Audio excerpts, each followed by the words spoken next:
Audio viral ಪ್ರಕರಣ. ಮಾಜಿ ಸಂಸದ ಯಲ್ಲಾ ಶಿವರಾಮೇಗೌಡಗೆ ಕಾಂಗ್ರೆಸ್ನಿಂದ ಗೇಟ್ ಪಾಸ್. ಅವನ ಅಂಬರೀಷ್ ಅಂತ ಸುಮ್ಮನಲ್ಲ ಇದ್ದಲ್ಲ, ಆ ನನ್ನ ಮಗನ್ನ ಪಾರ್ಟಿ ಕರ್ಕೊಂಡ್ಬಂದು ಆ ನನ್ನ ಮಗ ನಮ್ಮ ಜಿಲ್ಲೆಯಲ್ಲಿ ಕಾಂಗ್ರೆಸ್ನೇ ತೊಳೆದೊಂಟದ ನನ್ನ ಮಗ. ಅವನ ಮಾಜಿ ಸಂಸದ ಕಾಂಗ್ರೆಸ್ ನಾಯಕ ಕೆಪಿಸಿಸಿ ವಕ್ತಾರರಾಗಿರುವ ಯಲ್ಲಾ ಶಿವರಾಮೇಗೌಡಗೆ ಆಡಿಯೋ ವೈರಲ್ ಪ್ರಕರಣ ತೀವ್ರ ಸಂಕಷ್ಟವನ್ನ ತಂದೊಡ್ಡಿದೆ.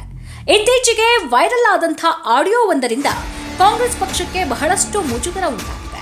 ಶಿವರಾಮೇಗೌಡ ವಿರುದ್ಧ ಕ್ರಮ ಕೈಗೊಳ್ಳುವಂತೆ ಮಂಡ್ಯ ಜಿಲ್ಲಾ ಕಾಂಗ್ರೆಸ್ ನಾಯಕರೇ ಇದೀಗ ಒತ್ತಾಯಿಸ್ತಾ ಇದ್ದಾರೆ. ಕಾರ್ಯಕರ್ತನೊಬ್ಬನೊಂದಿಗೆ ಫೋನ್ ಕರೆ ವೇಳೆ ಮಾತನಾಡಿದ್ದ ಸಂಭಾಷಣೆ ಸಾಮಾಜಿಕ ಜಾಲತಾಣದಲ್ಲಿ ವೈರಲ್ ಆಗಿತ್ತು. ಅದರಲ್ಲಿ ನಟ ದಿವಂಗತ ಅಂಬರೀಷ್, ಕೇಂದ್ರ ಸಚಿವ ಎಚ್.ಡಿ. ಕುಮಾರಸ್ವಾಮಿ, ಮಾಜಿ ಸಂಸದ ಮಾದೇಗೌಡ ಸೇರಿದಂತೆ ಹಲವು ನಾಯಕರ ವಿರುದ್ಧ ಅವಾಚ್ಯ ಶಬ್ದಗಳನ್ನ ಬಳಸಿ ಶಿವರಾಮೇಗೌಡ ನಿಂದಿಸಿದ್ರು.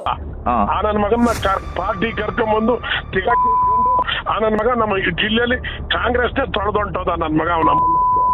ಅವನ ಅಂಬರೀಷ್ ಅಂತ ಸುಮ್ಮನಲ್ಲ ಇದ್ದಲ್ಲ, ಆ ನನ್ನ ಮಗನ್ನ ಪಾರ್ಟಿ ಕರ್ಕೊಂಡ್ಬಂದು ಆ ನನ್ನ ಮಗ ನಮ್ಮ ಜಿಲ್ಲೆಯಲ್ಲಿ ಕಾಂಗ್ರೆಸ್ನೇ ತೊಳೆದೊಂಟದ ನನ್ನ ಮಗ. ಅವನ ಅಷ್ಟೇ ಅಲ್ಲದೆ ಕೃಷಿ ಸಚಿವ ಚಲುವರಾಯಸ್ವಾಮಿ ವಿರುದ್ಧವೂ ನಾಲಿಗೆ ಹರಿಬಿಟ್ಟಿರೋದು ಕಾಂಗ್ರೆಸ್ ವಲಯದಲ್ಲಿ ತೀವ್ರ ಆಕ್ರೋಶಕ್ಕೆ ಕಾರಣವಾಗಿದೆ. ಈ ಹಿನ್ನೆಲೆಯಲ್ಲಿ ಮಂಡ್ಯ ಜಿಲ್ಲಾ ಕಾಂಗ್ರೆಸ್ ಅಧ್ಯಕ್ಷ ಸಿ.ಡಿ. ಗಂಗಾಧರ್ ಅವರು ಕೆಪಿಸಿಸಿ ಕಾರ್ಯಾಧ್ಯಕ್ಷ ಜಿ.ಸಿ. ಚಂದ್ರಶೇಖರ್ ಅವರಿಗೆ ಪತ್ರವನ್ನ ಬರೆದು ಶಿವರಾಮೇಗೌಡ ವಿರುದ್ಧ ತಕ್ಷಣ ಶಿಸ್ತು ಕ್ರಮವನ್ನ ಕೈಗೊಳ್ಳಬೇಕು, ಅವರನ್ನ ಕಾಂಗ್ರೆಸ್ ಪಕ್ಷದಿಂದಲೇ ಉಚ್ಚಾಟಿಸಬೇಕು ಅಂತ ಹೇಳಿ ಮನವಿ ಮಾಡಿಕೊಂಡಿದ್ದಾರೆ. ಪಕ್ಷದ ನಾಯಕರ ವಿರುದ್ಧ ಅವಾಚ್ಯ ಪದ ಬಳಕೆ ಕಾಂಗ್ರೆಸ್ ಪಕ್ಷದ ಗೌರವಕ್ಕೆ ಧಕ್ಕೆಯಾಗಿದೆ. ಇಂತಹ ವರ್ತನೆಯನ್ನ ಸಹಿಸೋದಕ್ಕೆ ಸಾಧ್ಯವಿಲ್ಲ ಅಂತ ಪತ್ರದಲ್ಲಿ ಉಲ್ಲೇಖಿಸಿದ್ದಾರೆ. ಇದರ ಮಧ್ಯೆ ಆಡಿಯೋವನ್ನ ಎಐ ತಂತ್ರಜ್ಞಾನ ಬಳಸಿ ಸೃಷ್ಟಿಸಲಾಗಿದೆ, ಇದು ನನ್ನ ವಿರುದ್ಧ ನಡೀತಾ ಇರುವಂತಹ ದೊಡ್ಡ ಷಡ್ಯಂತ್ರ ಅಂತ ಯಲ್ಲಾ ಶಿವರಾಮೇಗೌಡ ಸ್ಪಷ್ಟನೆಯನ್ನ ಕೊಟ್ಟಿದ್ದಾರೆ.